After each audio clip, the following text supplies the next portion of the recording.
Bonsoir tout le monde, bonjour tout le monde, j'espère que vous allez bien. Donc je vous retrouve pour la vidéo sur la pleine lune, donc pleine lune de glace, qui est surnommée la pleine lune de glace, mais aussi du froid ou encore du sureau, qui interviendra donc demain, dimanche 15 décembre à 10h01, heure miroir inversée, en Gémeaux, en maison 5.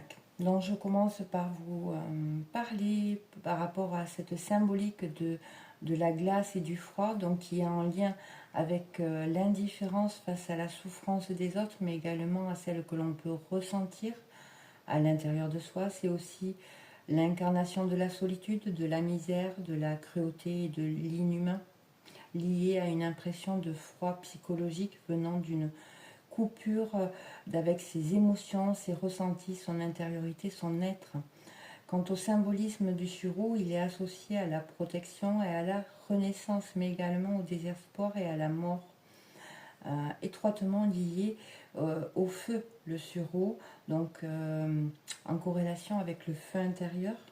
Le sureau, sachant que le sureau, le mot sureau, le nom sureau vient de l'anglo-saxon Raël, qui signifie feu. Donc c'est le feu lié au feu de la transformation, de la transmutation. C'est voilà, c'est un peu comme le phénix qui renaît de ses cendres par le feu. Oui. Donc elle aura lieu un dimanche, jour du soleil, relié à l'archange Raphaël, qui est relié à la guérison. C'est lui aussi également qui nous montre la voie, le chemin de la guérison, le chemin intérieur vers la guérison, parce que nous avons tous ce guérisseur intérieur qui est là, et Raphaël nous montre la voie, bien souvent quand on le lui demande.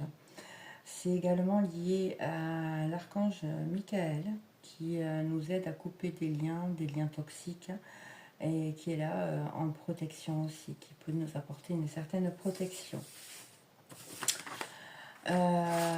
Donc, donc elle a lieu le 15.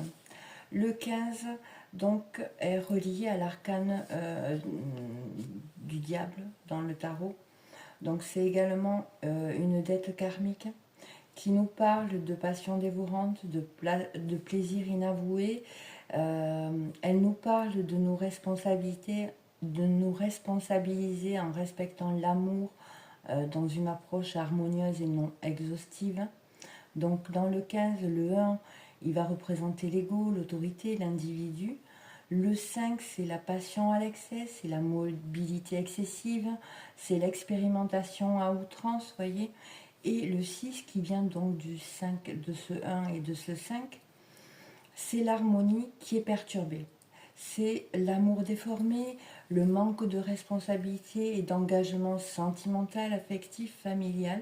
Donc qui parle également d'abus de pouvoir, d'abus de liberté au sein même de la famille, des proches. Il est étroitement lié à de l'autoritarisme, de l'égocentrisme pour dominer ses proches tout en abusant d'une liberté d'action qui leur porte préjudice. Donc vous voyez, il y a cette énergie-là, avec cette pleine lune, qu'il va falloir se libérer à l'intérieur de nous. Alors c'est à chacun, chacun va libérer sa part. Je veux dire, on n'est pas tous au même stade et c'est ok, d'accord? Donc ça peut influencer plus ou moins les personnes au travers des ressentis et émotionnellement. Parce que la lune, elle est bien évidemment reliée à l'eau. Et l'eau, c'est en correspondance avec nos émotions. Et comme nous sommes un être composé d'une majorité d'eau, voilà, les pleines lunes, les lunes peuvent être très remuantes. Donc, lorsque la lune est dans un signe d'air, donc là, elle va être en Gémeaux, et quand elle est pleine, donc comme là, demain, jour de pleine lune, le soleil, lui, est alors en signe de feu, et il sera en Sagittaire. Donc l'énergie solaire est donc centrée sur le moi, l'affirmation de notre singularité, de notre indépendance. La pleine lune dans un signe d'air vient nous rappeler le sens du collectif, de nos relations, de la fraternité. Donc elle vient illuminer la question: que dois-je faire pour améliorer mes relations, pour favoriser de nouvelles rencontres? Elle nous parle aussi de la connexion à son jumeau, d'accord, avec la personne avec qui on est en lien. Donc la pleine lune, c'est un moment d'opposition qui provoque une tension interne que l'on peut projeter à l'extérieur. Elle vient nous montrer là où il y a des scissions en nous, hein, entre notre volonté, donc notre soleil, notre conscient, et nos désirs et besoins émotionnels qui sont représentés par la lune et le monde intérieur. Donc cette pleine lune, elle nous parle qu'à vouloir tout faire, tout découvrir, tout connaître, on se perd en changeant constamment de direction au gré de notre émotivité stimulée par notre intellect, de nouvelles idées, de nouvelles pensées à la recherche des plaisirs de la vie, de cette connexion au plaisir de la vie, à chercher à prendre du plaisir dans sa vie afin de combler en fait un vide intérieur sans vraiment réussir à vivre pleinement notre vie, hein, à la vivre vraiment pleinement, car tellement pris dans cette course effrénée à la nouveauté, on ne voit plus, on ne fait que survoler, on ne va plus en profondeur. Donc on peut s'être perdu dans mille et une idées à la seconde avec 1000 projets sur le feu que nous ne finaliserons pas forcément, hein. Voilà. Et en plus, en fin d'année, c'est un peu un bilan, une rétrospective de l'année qui est en train de s'achever. Donc cette pleine lune en Gémeaux nous parle de nos dépendances également, de nos besoins de posséder, mais aussi de la peur d'être dépendant de l'autre. Et cette peur de la dépendance à l'autre peut nous amener, pardon, excusez-moi, donc cette peur de la dépendance à l'autre peut nous amener à fuir la relation inconsciemment, ruminer nos histoires amoureuses passées, et cela cache bien et souvent le fait que l'on ne s'aime pas, ou on a à l'inverse, on peut compenser par du narcissisme, hein.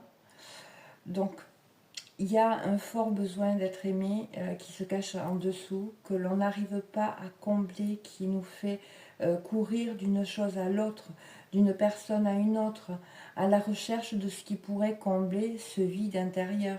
Et c'est là qu'on peut tomber et être au pris avec des dépendances, donc ça peut être à la cigarette, à l'alcool, aux achats compulsifs, ça peut être aussi accro à son travail, hein, pour compenser de façon à être occupé, très occupé, sans arrêt, pour avoir le temps d'oser penser changer sa vie, car peur de ne pas être assez intelligent, assez cultivé, ça peut être plein de choses, ne pas être aimé, ne pas être reconnu, ne pas être aimé pour qui nous sommes en fait.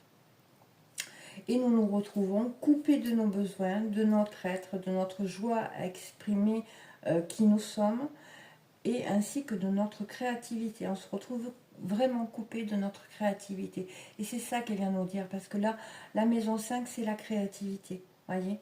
Donc, alors, je vous demande, il faut prendre conscience de cette chose-là, c'est que comment voulez-vous que notre expression personnelle, ce que nous sommes heureux de créer, puisse vraiment s'exprimer dans la matière quand on est coupé de nos besoins, de notre être, de notre créativité, de nos émotions, de nos ressentis, vous voyez, quand c'est pas possible, vous voyez. Donc là, nous sommes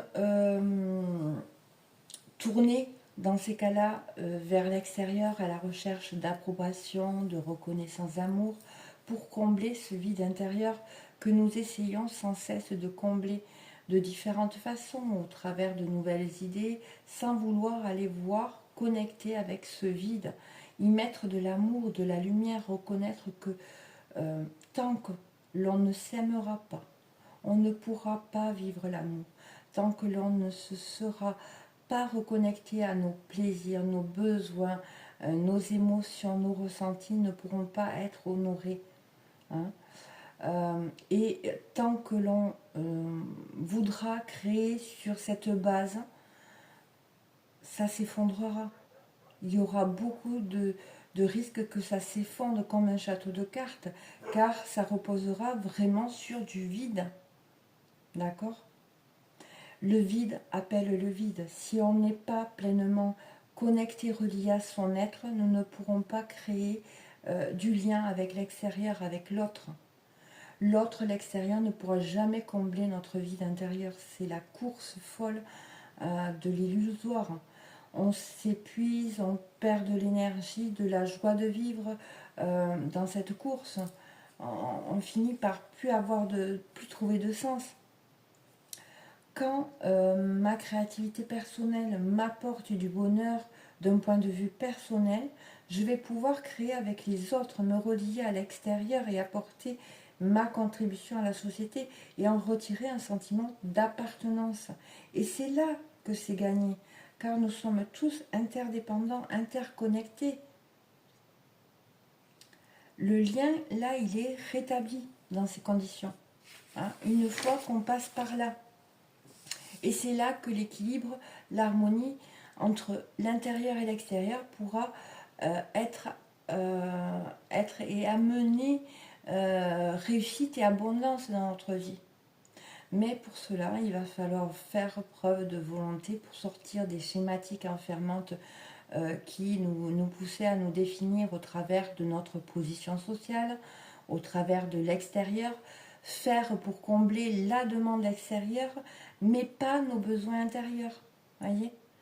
Donc, il sera question également de dépasser le flou, le confus, qui font que l'on finit par ne plus savoir quelle forme donner à nos rêves, à nos aspirations, et qui nous donnent le sentiment d'errer dans notre existence sans but, sans sens, ne plus savoir où on va. D'accord? Et la connexion à son intériorité est une de ces clés pour sortir de ces schématiques. N'oubliez pas, l'action renforce la confiance en soi. Il n'y a pas d'échec, que des essais. Et qu'importe s'il nous faut transformer 15 essais avant d'y arriver, le plus important c'est le chemin que nous allons entreprendre et c'est un chemin très enrichissant. On apprend tout le temps, on apprend toujours, on s'enrichit. Donc dans cette période, nous pouvons vraiment nous sentir ballottés entre des phases positives de réussite, de confiance et d'expansion, et des phases de restriction, d'échec, de solitude et de pessimisme, voyez, qui sont en lien avec le manque de confiance en notre capacité de réalisation. Et c'est ça qu'elle vient nous faire voir, nous faire travailler cette pleine lune et pour qu'on puisse s'en libérer. Parce que justement, on a du mal à créer à partir de là, voyez. Donc les freins, les obstacles qui nuisent à notre réussite sont en lien avec la peur de manquer, nous mettant dans une ambivalence, un déséquilibre entre expansion et restriction, entre nonchalance et effort, entre insouciance et sérieux, voyez, entre jouissance et ascétisme, pouvant vraiment nous amener à avoir certains comportements négatifs, comme avoir une tendance à détenir la vérité. Moi, je sais que, voyez, agir négativement pour le faire valoir. Donc, voyez, t'as vu, j'ai fait ça. Hein, vous voyez, il y a aussi également ce, on peut ressentir un sentiment d'injustice, penser que vraiment on est victime d'injustice dans certaines situations au cours de cette période. Hein. Donc là, attention à l'autosabotage aussi, à l'abus de pouvoir, à la volonté de domination qui sera en lien avec une violence intérieure en nous qui nous faudra vraiment arriver à canaliser, voyez. Et c'est parce qu'elle est relative à un conflit interne entre besoin d'union et de domination, entre gentillesse et agressivité, entre vouloir plaire et faire ce que l'on veut, voyez, en lien avec la recherche des plaisirs qui n'est jamais comblée, dont je vous ai parlé tout à l'heure. Hein. Donc il peut y avoir des croyances en lien avec l'abondance qui peuvent impacter négativement aussi la direction que nous choisissons de prendre également. Hein. Du style, c'est comme ça que l'on réussit, c'est comme ça qu'on gagne de l'argent, etc. C'est comme ça que ça se passe quand on est en relation avec quelqu'un. Voyez, il y a des croyances aussi, il peut y avoir des croyances aussi en lien. Mais qui sont reliées vraiment à la peur de perdre. D'accord. Donc il sera question de prendre son entière responsabilité de ses choix qui ont été faits sur la base d'un manque de confiance en soi et un besoin de reconnaissance. Mais pour cela, il sera nécessaire de savoir faire preuve d'humilité. C'est-à-dire on ne va pas accuser Pierre, Paul et Jacques pour des choix que nous avons faits. Nous avons fait ces choix, certes, peut-être que nous avons été influencés par l'extérieur, mais c'est de notre responsabilité de ne pas nous laisser influencer par l'extérieur. L'autre va venir nous faire voir où c'est qu'il y a un déséquilibre. Donc si notre déséquilibre se situe sur le fait d'être influençable, eh bien, il va venir nous tester. D'accord ? Et voilà. Donc, sachez que nos relations amoureuses nous aident vraiment à nous transformer, à nous émanciper et favorisent notre expansion. Et nous possédons tous en nous la capacité de nous remettre d'une rupture ou d'une douleur affective à condition de prendre conscience de ce qu'elle est venue nous aider à transformer. Alors je dis pour une relation amoureuse, mais ça peut être une relation amicale souffrante, une relation de travail aussi souffrante. Hein. Et là, il sera question de transformer le je sais en et si je ne savais rien et que j'avais mal compris, peut-être que, hein, et peut-être que si, et peut-être que je me suis trompée. Voyez. Et ça peut réellement amener des changements positifs dans la relation à l'autre, dans la relation à l'extérieur. Et finalement nous amener à sortir de cette lutte de ce qui est qui a tort, qui a raison en fait. Voyez. Donc des fois dans la vie on va rencontrer une situation qui va nous chambouler émotionnellement. Et on peut arriver à un moment devant une situation à venir s'effondrer. S'effondrer en larmes, craquer. Et bien là, en fait, dites-vous bien que là, en fait, vous êtes en train de sortir quelque chose par les larmes. Alors ça peut être les larmes, ça peut être la colère. Alors la colère, bien évidemment, on évite de la diriger contre quelqu'un. Hein. Mais quand ça sort, en fait, vous venez libérer. Et pour que ça sorte, eh bien, on nous met à tous, hein, y compris à moi, des situations qui vont faire que, en vivant cette situation ou cette relation, eh bien, ce qui est à libérer va pouvoir sortir de nous, de l'intérieur de nous. Et amener cette libération. Voyez ? Donc c'est pour ça que je dis que toutes les relations qu'on peut avoir dans nos vies, qu'elles soient amoureuses, amicales, professionnelles, quelles que soient les tensions qui se passent, ou pas, hein, ou l'harmonie qui se passe. Il y a quelque chose qui se crée, il y a un échange qui se fait d'âme à âme qui nous permet aussi également, et ça se voit, et on n'en est peut-être pas conscient à chaque fois, bien souvent c'est inconscient, et ça se passe aussi également la nuit, quand les âmes se retrouvent, elles travaillent entre elles, et il y a des libérations qui se font comme ça, par justement cette interaction qui se passe. Donc voilà.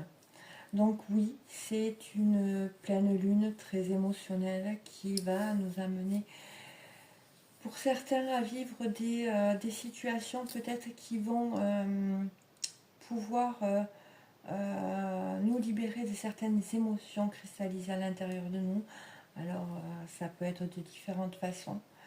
Mais surtout, ce que j'ai envie de vous dire, et je sais que c'est pas facile, hein, longtemps, moi j'ai fui, et ça m'arrive encore de fuir, mais accueillez quand les larmes arrivent dans vos yeux, laissez-les couler. Et voilà, c'est pas parce que vous allez vous effondrer en larmes devant quelqu'un que vous voyez d'important que vous êtes faible. Pas du tout. C'est pas du tout ça. D'accord? Au contraire, dites-vous qu'à ce moment-là, vous êtes en train de libérer euh, quelque chose de gros, hein, et qui vous bloquait dans cette connexion à vous-même. Donc voilà, je vais m'arrêter là. En tout cas, j'espère que ce partage pourra vous aider pour accueillir ces énergies de pleine lune qui, enfin pour ma part, moi je le sens, je ne sais pas vous, vous pouvez me dire en commentaire si vous le sentez, ces énergies. Et donc, accueillez, et voilà. Hein. C'est la fin de l'année, il y a beaucoup de fatigue parce qu'il y a eu beaucoup de travail, beaucoup de libérations qui se sont faites tout le long de l'année. Donc une année 8 de rééquilibrage, pas évidente, c'est pas encore fini, on va sur une année 9, je vous ferai une vidéo sur cette année 9 qui pointe le bout de son nez.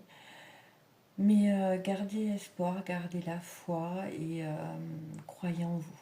Croyez en vous, croyez en l'amour. Hein. Je vous embrasse très fort, je vous remercie infiniment pour votre soutien. Je vous remercie d'être là. Malgré ces derniers temps, vous voyez, je fais moins de vidéos. Parce que je suis comme tout le monde. Hein, voilà, j'ai mes moments aussi, des moments à gérer les choses. J'ai besoin de temps. En tout cas, je vous remercie pour votre fidélité, vos abonnements, vos likes et vos commentaires. Prenez bien soin de vous et je vous dis à très bientôt. Bisous.